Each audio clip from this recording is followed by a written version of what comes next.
Welcome back to Gaming Top Down. Today we'll be looking at and unboxing Nidavellir. This game was designed by Serge Laget, and the illustrations are by Jean-Marie Minguez. And it was published by, what's the name here, Grrr Games? Interesting, I've never heard of that publisher before, but this game has been very well loved and been on my wish list for quite a while. So I'm very excited to get it open here, see what the pieces look like. This is a kind of an auction game where you'll be assigning coins to the auction and then upgrading your coins, and if you win cards, putting them into your tableau to score points. Seems like it's pretty simple, but has a lot of love online, so I'm excited to try it. So without any more talk, let's open the box up, see what's inside, and then let's build this cool coin tower.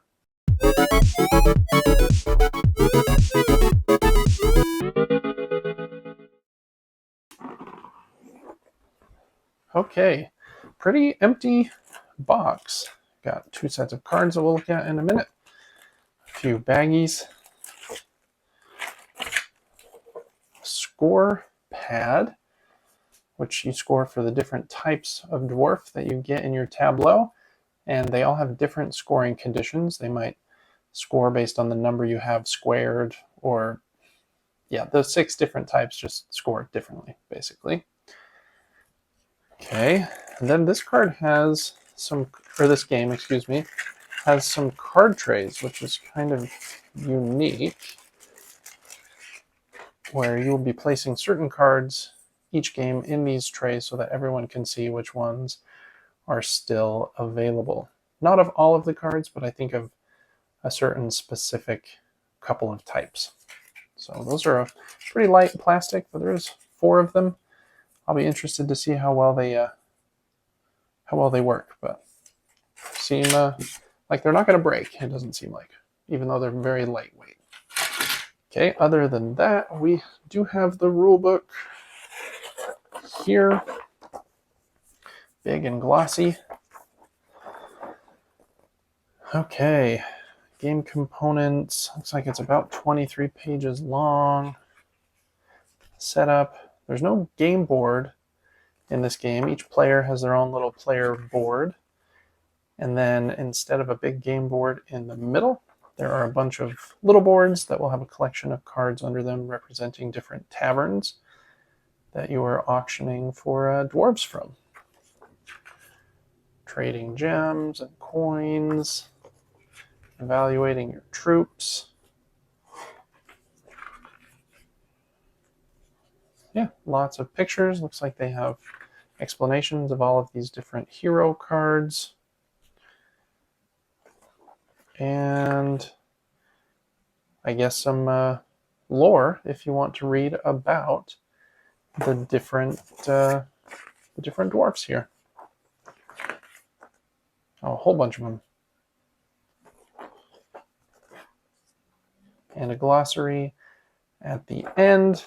And I love this. The back has kind of an overview of the important bits. So that looks good. Then other than that, I think there's going to be a lot of punch outs in this game. There are.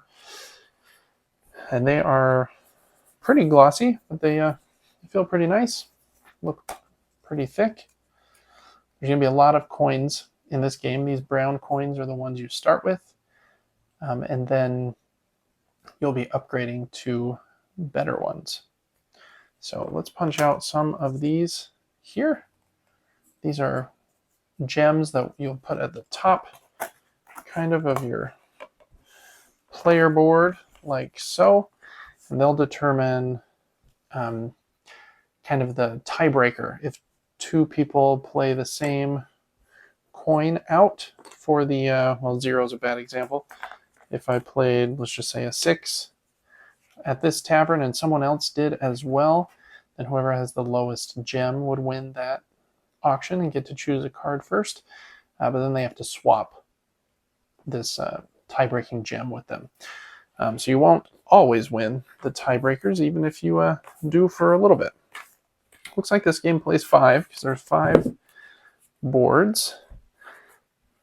player boards, and then there are 3 of these tavern boards.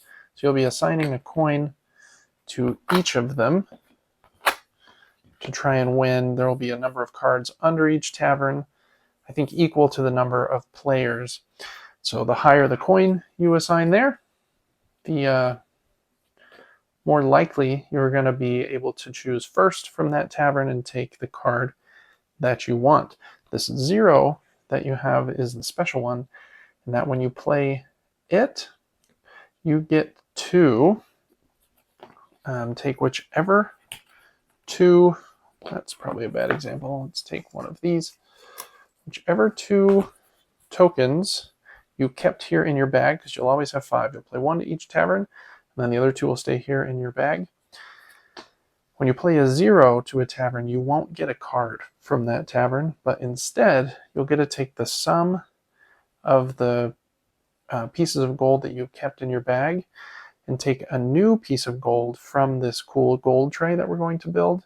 So I'd get to take an 11 from the tray, and it will replace the higher of these 2. So my 6 would go away and go back to the gold tray, but I would get 11 in its place. So I'm becoming more powerful. My gold level is higher so that I can win more bids in the future.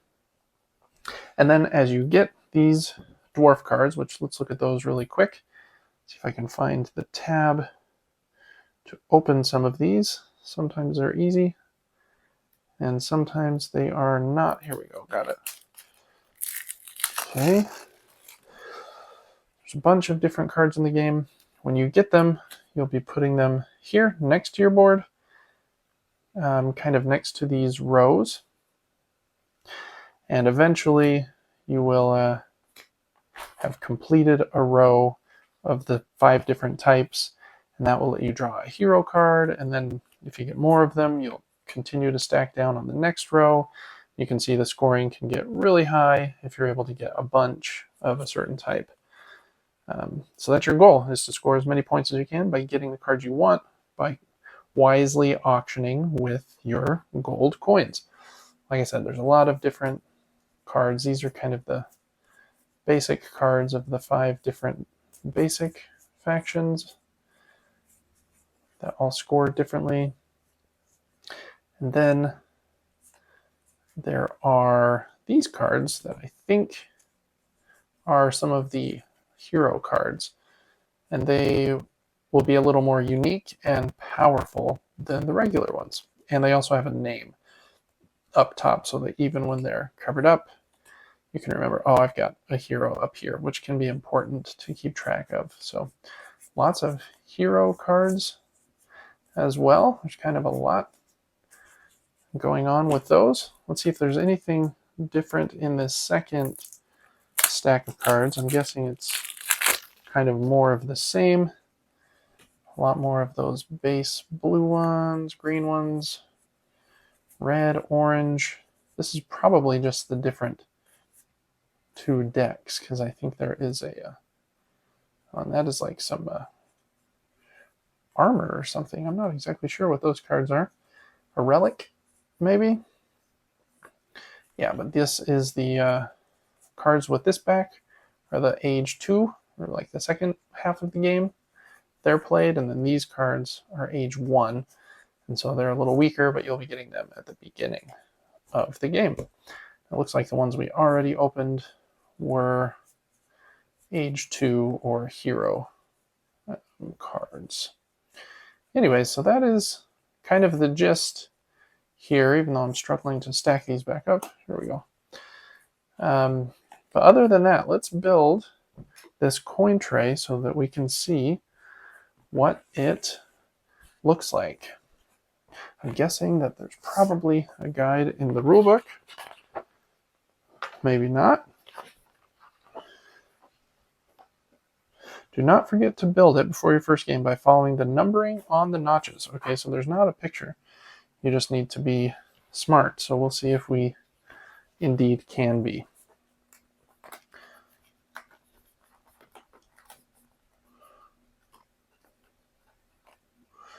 Okay.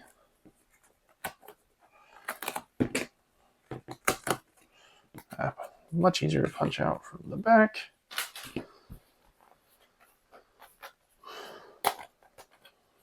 Move these off to the side for a second. Okay. Big one there. There.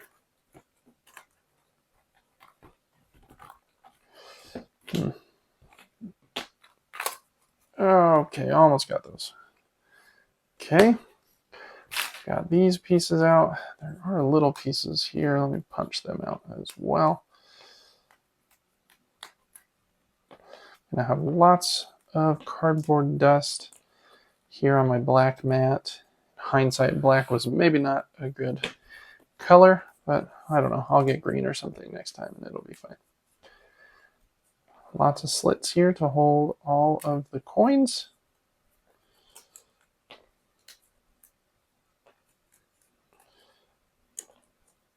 Okay, 2 more.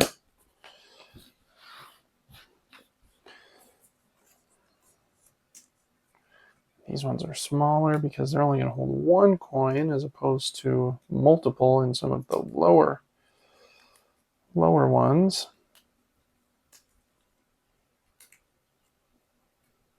Okay. And last one, never mind, this is kind of the base. Okay. So we've got 4 goes here. And here.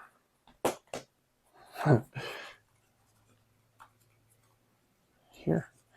And here. Okay.